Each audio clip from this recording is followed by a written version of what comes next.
Hello everyone, my name is Bhavesh Kumar. I'm with Early Educators and today we're going to be learning about loops. Now when I talk about loops, in definition it means something that runs over and over again. But we can actually split this into two different groups of categories.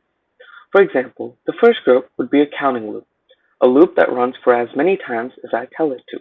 And the second one could be a condition loop, a loop that runs forever until this condition is met. We call this counting loop in Python a for loop. Before we dive deep into what a for loop is, we need to talk about this function called the range function. The range function takes in three parameters. The first parameter is the start parameter, second parameter is the stop parameter, and the third parameter is the step parameter. For example, if I were to give it 1, 5, and 1, then this range function would basically produce numbers starting from 1 and ending right before 5 with each step 1. For example, every time we run this range function, it's going to create 1, 2, 3, 4, and then stop. So if we were to use this range function, we can write our for loop in a way like this. We use the keyword for, then we define a variable. This variable could be anything you want, but most of the times programmers use either I or J. So I'd use I right here for I in range, and then here I'd give it 0, for example 5 if I wanted to go from 0 to 4 and I want it to have 5 turns, and then each step is just 1. And then if I were to print this new variable I created I, then you can see I get numbers from 0 to 4. If you don't understand this, let me put this in simple terms. What this for loop is doing, at every time, first it creates a variable called I. For example, imagine I created a variable called I and assigned it to the start value. So I is 0. Then what it's going to do, it's going to create a condition in a sense which says if I is less than 5, then stop. Okay, and then it's going to say every time this for loop ends, you need to add I plus equals 1. So every time this for loop ends, just add a number to I. So I goes from 0 to 1 to 2 to 3 to 4, and then once this condition is met, it's just going to stop. This is what's happening in the background, but you can actually make this loop much simpler, because if you only give this range function one parameter, it's going to assume it's the stop parameter and assume the start and step parameter as 0 and 1. If I were to give this just 5, you can see it produces the same result, 0 to 4. Now with these, since this is an integer, you can basically do any integer functions with it. So now it's 1 to 5. I can print it with something else, for example, hello for the ith time.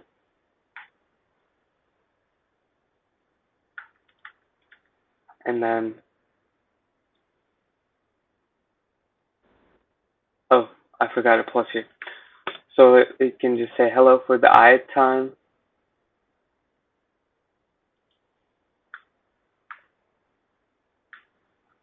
So it's going to say hello for the ith time every time it runs through the loop. And you can do many things with this.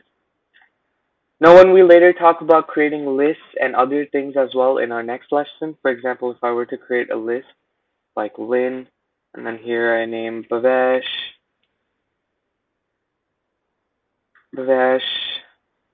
Sam,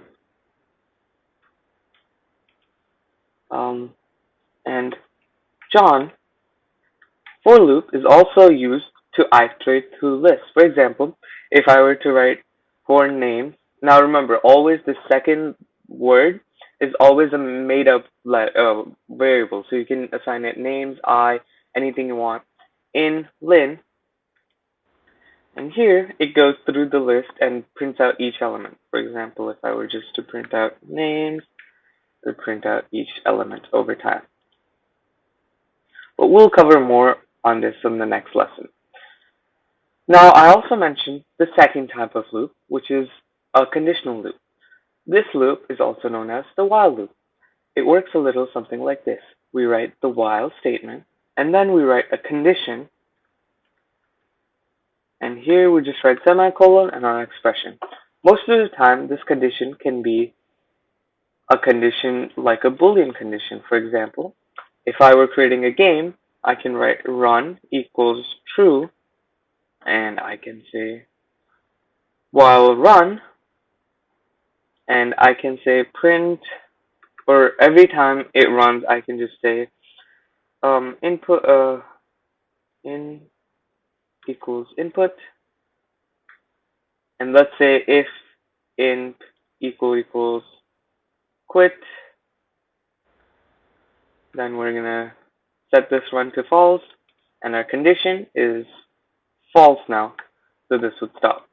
So this would keep running. For example, if I give it this, it's gonna keep running. I give it this, I can give it as many integers or as many inputs as I want until I give it the input quit and it ends the function. That's how you write a while loop. Now, of course, since this is also like a for loop, you can recreate the situation where with the for loop by doing something like I less than 5, and then every time you just write I plus plus. For example, if I do this, I can recreate the same thing we did with the for loop. So in the same way, we can recreate anything we do in a while loop into a for loop. But do you see how many lines we're wasting with the while loop compared to a for loop? Thus, it's easier to optimize the number of variables and the number of lines of code you use by using the right loop at the right time. Now let's do a real life example for this. For example, if I were to create a rock, paper, scissors game that goes on until I write quit, what loop would I use? Now this is simple because I stated the condition inside my problem statement, so it makes it simple to use a while loop. So I can just say while, I can first assign a variable like while run, and then I can just say while run, and then here I can just say these are just aesthetic stuff because it pisses me off when it's not neat and clear. So I can just write in play one equals input. Here I can write p1 rps, something like this, and then I can just copy paste this for player 2. So now I got two inputs with what each player wants, and then I can write all the conditions where player 1 wins and all the condition where player 2 wins. So if play 1 equals play 2, then obviously it's a tie. Print tie, and now elif. Now every time player 1 wins, so player 1 would win if play 1 equals rock, and play 2 equals paper. Player 1 would also win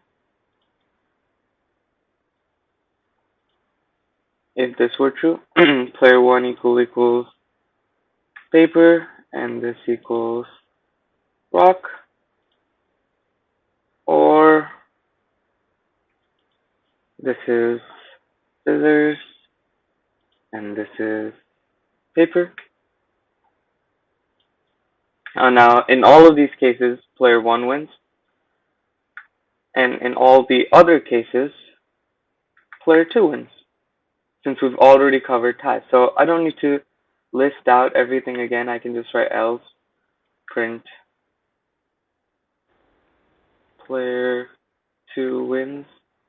I don't know why I write player 1 here. Wins. And here I can take an input again. I'll call this end, and I'll take an input saying end game question mark, and then if end equals yes, then we can say run equals false. So now with this quick while loop and the game semantics, we can run this rock paper scissors game forever. For example, if I put paper, the other person puts scissors, player 2 wins, then I write no, and then we play again, and I write paper, paper, tie, and then I write yes, and suddenly the game ends. Just like that, with the simple steps and reading the problem statement as quickly and dividing it into whether it's a for loop or a while loop, we can make a short and efficient code with the right kind of loop. I hope you enjoyed this lesson and you would like, subscribe, and comment to this video for early education.